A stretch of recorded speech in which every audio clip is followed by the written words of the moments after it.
morning everyone, welcome to ALA's Friday Community Scheme training. This morning we will be looking at Prescribed Management Rule 21. The heading is Financial Year, Functions and Powers of a Sectional Title Complex. Sub-Rule 1. The financial year of a body corporate established after the Act comes into operation, must run from the first day of October of each year to the last day of September of the following year, unless otherwise resolved by the body corporate in general meeting. What this means is that for all new complexes, they automatically have a new financial year from 1 October to the end of September of the next year. This relieves auditors of a massive burden, where before all complexes had their financial year end of February. Now at least auditors are relieved, and old complexes may have that date, but new complexes automatically have a new date. The members or the owners in general meeting can resolve differently and can change their financial year to anything they want, to any particular month. Sub-Rule 2. The body corporate must not A. Make loans from body corporate funds without the authority of a unanimous resolution. Right, that makes a lot of sense. To make a loan, you need all the owners to consent, because all the money belongs to all the owners. So if the body corporate wants to lend the money, you need all the owners' consent. You need a unanimous resolution. Okay, just remember, strictly speaking, a unanimous resolution is not all the owners. You can get away with 80% of the owners. So you should take a look at the definition of unanimous resolution in Section 1 of the Act. Subparagraph B, the body corporate must not refund to any member a contribution lawfully levied and paid. Throughout my career, I've been asked if levies can be refunded, and this section says that they can't. So if an owner ever wants to ask for his levies back and the managing agent asks us if they can pay him his levy back, the answer is no. Section 21(1)(b) says levies may not be refunded. Subparagraph C, the body corporate must not distribute to a member or any person any portion of the body corporate's profits or gains. So the body corporate's not a company for profit that can distribute profits to members. So it's not allowed to distribute profits, except one, upon destruction or deemed destruction of the buildings. Section 17 of the Sectional Title Schemes Management Act talks all about destruction of or damage to buildings.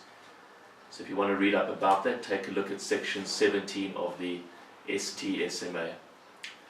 The other example where profits can be distributed is where such profit or gain is of a capital nature. That seems to be saying, for example, if the body corporate owns 10 units and they sell them and they realize 50 million rand, that would be profits or gain of a capital nature that could be then distributed to the members. Alright, subparagraph 3. The body corporate, on the authority of a written trustee resolution, may.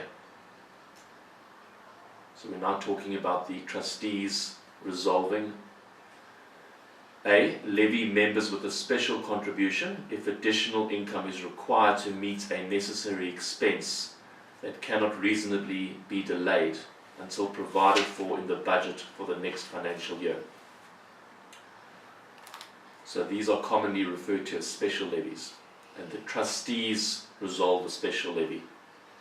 A special levy has nothing to do with the owners, and they can do it if additional income is required to meet an expense that can't be delayed until the budget for the next financial year. So 21(3)(a) must be read with Section 3 of the STSMA, and specifically Section 3 in brackets 4, which defines what a special contribution is. And it says a special contribution is a contribution levied other than a contribution which arises from the approval of the estimate of income and expenditure at an annual general meeting. So, if an AGM is held in June of a particular year and there's a list of expenses on the income and expenditure, the special levy cannot be an expense that's already on the income and expenditure. It's an expense other than a contribution which arises from the income and expenditure. So a special contribution can only be raised for expenses that aren't on the income and expenditure from the previous annual general meeting. Let me give you an example of something a special contribution would be for. Let's say a visitor to the complex slips in the foyer area of the complex because the cleaner at the complex was negligent and left water on the tiling. The guest slips and she unfortunately has a leg amputated, and she initiates a claim against the body corporate for 50 million rand. And an insurance claim is made by the body corporate with their insurer in respect of public liability, and the insurance company rejects the claim because the cleaner of the complex was grossly negligent. And a judgment is taken against the body corporate for 50 million rand, and the sheriff of the court is now at the premises to execute against all the owners jointly and severally in respect of the judgment, as creditors are entitled to do in terms of the Act. And the owners stand to lose their units, so the lady with the amputated leg can be compensated. In that case, it's an expense that doesn't arise from the income and expenditure approved at the last AGM, because no one could have foreseen that this would happen. And a special levy of, in this example, 1 million or 2 million rand would have to be raised, depending how many units there are, against the owners. It could be payable in installments, and a settlement could be reached with the lady whose leg has been amputated's attorneys, and the matter resolved. So that would be an example of a special levy, albeit a quite extreme one. Subparagraph B, the body corporate may, on the authority of a written trustee resolution, increase the contributions due by the members by a maximum of 10% at the end of a financial year, to take account of the anticipated increased liabilities of the body corporate, which increase will remain effective until members receive notice of the contributions due by them for the next financial year, provided that the trustees must give members notice of such increased contributions by notice in terms of Rule 25, with such changes as are required by the context. I had this example arise this week. I was called to chair an annual general meeting on Tuesday evening. The financial year end of the complex was 28 February 2018, and therefore they should have held their AGM within 4 months, that is by the end of June 2018. They were only holding their AGM now in September. So in terms of this rule, the trustees did increase the contributions by 10% at the end of February 2018, and the increase remains effective until the owners receive notice of the contributions due by them for the next financial year. So at the meeting on Tuesday evening, we elected trustees. The trustees will now be resolving a new levy, and a notice will be going out next week to the owners with the new levy. And then that new levy would increase the levy that increased by 10% at the end of February 2018. So 21(3)(b) is a very good mechanism if your AGM is going to be late, that at least your levies can increase by 10% until you get to hold your AGM. C, the trustees may charge interest on any overdue amounts payable by a member to the body corporate provided that the interest rate must not exceed the maximum rate of interest payable per annum under the National Credit Act, compounded monthly in arrear. There's a few important points here. One of them is that there must be a trustee's resolution with the interest that's payable. 2, trustees must always remember to include on their resolution that the interest is compounded monthly in arrears. And 3 is that the interest cannot exceed the maximum rate payable per annum under the National Credit Act, which is generally regarded as 24% per annum.